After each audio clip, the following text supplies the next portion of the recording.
हमारे संविधान में है कि कुछ आप कहें, कुछ हम सुने, कुछ हम कहें तो आप सुने। एक दूसरे को कहते सुनते भी मुल्क की तरक्की हो सकती है, लेकिन सब कुछ होकर भी कोई एक मुल्क की तस्वीर और तकदीर नहीं हो सकता। इंदु, दिस इज डेमोक्रेसी, यही तो कहा था लोकनायक जयप्रकाश नारायण ने। ऐसा नहीं था कि सरकार विरोधी लहर जयप्रकाश नारायण ने पैदा की थी। दरअसल सरकार की नीतियों से देश का युवा नाराज था। लंबे समय से चला आ रहा कांग्रेस का शासन अघोषित तानाशाही में बदल चुका था। और जिन लोगों ने कान भरा उन लोगों ने तो यहाँ तक कहा था ना, Indira is India, India is Indira, इसलिए मानो बहुत बड़ी मसीहा है। उसके अहम भाव से वो वशीभूत हो गई एक तरफ, और असुरक्षा के मनोविज्ञान से ग्रस्त थी ही। इसलिए मिला जुलाकर उनको लगा कि अब तो जिस डंडे से वो चाहे देश को हाँक सकती। अलग अलग झंडों और पार्टियों में बटे देश के युवा वर्ग को उनकी ताकत जेपी ने याद दिलाई। तो जयप्रकाश जी ने शर्त रखे थे आंदोलन के ऊपर कि आपको पॉलिटिकल बैनर अपना छोड़ देना पड़ेगा, नॉन पॉलिटिकल अगर आप होकर के आइएगा, क्योंकि पॉलिटिकल तो देख चुके बहुत, पॉलिटिक्स में तो देख लिया कि हिंदुस्तान का कुछ हुआ नहीं। तो ये सब जब लड़कों ने उनको उसमें, सीपीआई के लोग थे, सीपीएम के लोग थे, सोशलिस्ट पार्टी के लोग थे, विद्यार्थी परिषद थे, आरएसएस था, जो पटना यूनिवर्सिटी में जो नौजवानों का सारे ग्रुप हैं अपना आइडेंटिटी छोड़ करके हम आएंगे। तब जयप्रकाश जी ने कहा कि ठीक है, अब आपको हम अपनी सलाह और लीडरशिप देंगे। संपूर्ण क्रांति का नारा देकर जयप्रकाश ने युवाओं के आंदोलन को नई दिशा दी। ये आंदोलन चलता रहा। यहाँ हर हफ्ते जो है वो एक हफ्ता मनाया जाता था, जैसे जनता सरकार का हुआ, एक हफ्ता मनाया गया कि नो टैक्स कैंपेन, एक हफ्ता हुआ कि साहब हमको अपने प्रतिनिधि को वापस लेने का अधिकार मिलना चाहिए। जेपी की अगुवाई में देश की तरुणाई ने अंगड़ाई ली और कांग्रेस की जमी जमाई सत्ता डोल गई। ऐसे में खुद को बचाने के लिए देश पर आपातकाल थोपना सिर्फ और सिर्फ इंदिरा गांधी की जिद का नतीजा था। कांग्रेसियों को लगा कि विपक्ष के तेवर सरकार के खिलाफ साजिश है। इंदिरा को लगा अदालत का फैसला उनके खिलाफ साजिश है। विपक्ष को लगा इंदिरा की नीतियां देश के खिलाफ साजिश है। 25 और 26 जून 1975 की रात देश पर इमरजेंसी थोप दी गई। इससे ठीक पहले इंदिरा ने किसी को भरोसे में नहीं लिया। 22 जून से ही इंदिरा जी ने मन बना लिया कि अब हम आपातकाल लगाएंगे। 25 जून 1975 देश में आपातकाल लागू किया। उसके लिए संसद की स्वीकृति पहले तो ली ही नहीं गई। कैबिनेट की मीटिंग में भी विशेष इसका उल्लेख नहीं हुआ, सब लोगों ने जी हुजूरी ही की। इंदिरा गांधी ने इमरजेंसी लगाने से पहले भारतीय संविधान को ताक पर रख दिया। कैबिनेट उनके फैसले से अनजान थी। यहाँ तक कि राष्ट्रपति फखरुद्दीन अली अहमद को भी धोखे में रखकर उनके साइन ले लिए गए। कानून में पहले कैबिनेट डिसीजन हो तब राष्ट्रपति इमरजेंसी लागू कर सकते हैं।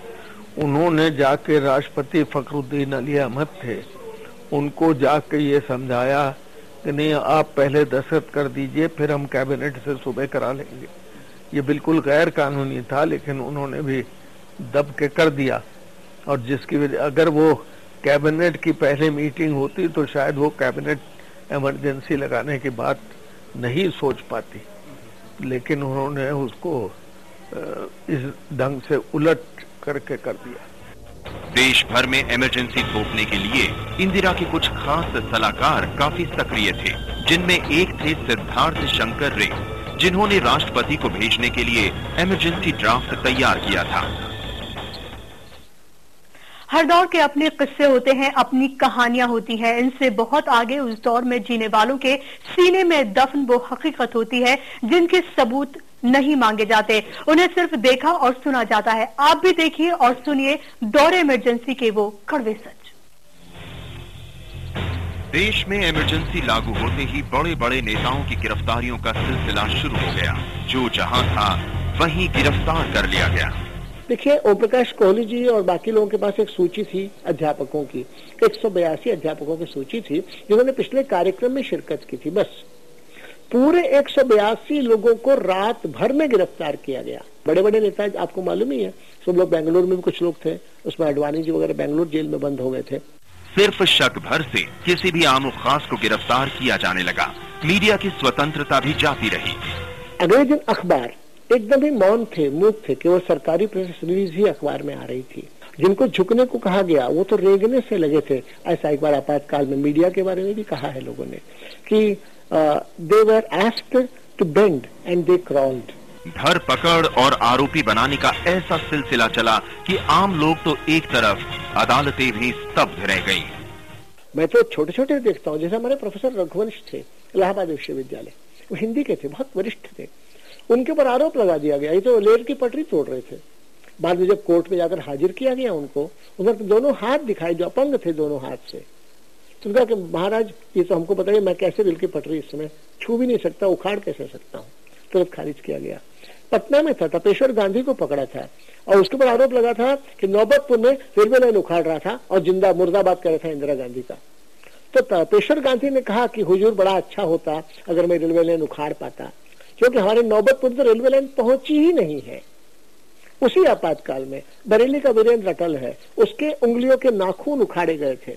वाराणसी में थाने में जवाहिर प्रसाद नाम के कार्यकर्ता पर कुत्ते छोड़ दिए थे उन्होंने कि बताओ और लोग कहाँ हैं, और लोग कहाँ हैं पूछने के लिए। इधर आप देखेंगे तो चिपलून में गूंगा कार्यकर्ता था, उसके लिए आरोप लगा था भारत माता की जय, इंदिरा गांधी मुर्दाबाद नारे लगा रहा था। कोर्ट में खड़ा होकर था, ये तो गूंगा है, इसको क्यों पकड़ लाए हो। 25 जून 1975 से 21 मार्च 1977 तक 21 महीने देश इमरजेंसी की काल कोठरी में कैद रहा। बदलते वक्त के साथ लोकतंत्र ने फिर करवट ली और देश की जनता ने बता दिया कि हिंदुस्तान में लोकतंत्र की जड़ें कितनी गहरी हैं।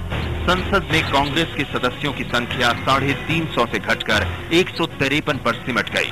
कांग्रेस को उत्तर प्रदेश, बिहार, पंजाब, हरियाणा और दिल्ली में एक भी सीट नहीं मिली। खुद इंदिरा गांधी रायबरेली और उनके बेटे संजय गांधी अमेठी से चुनाव हार गए।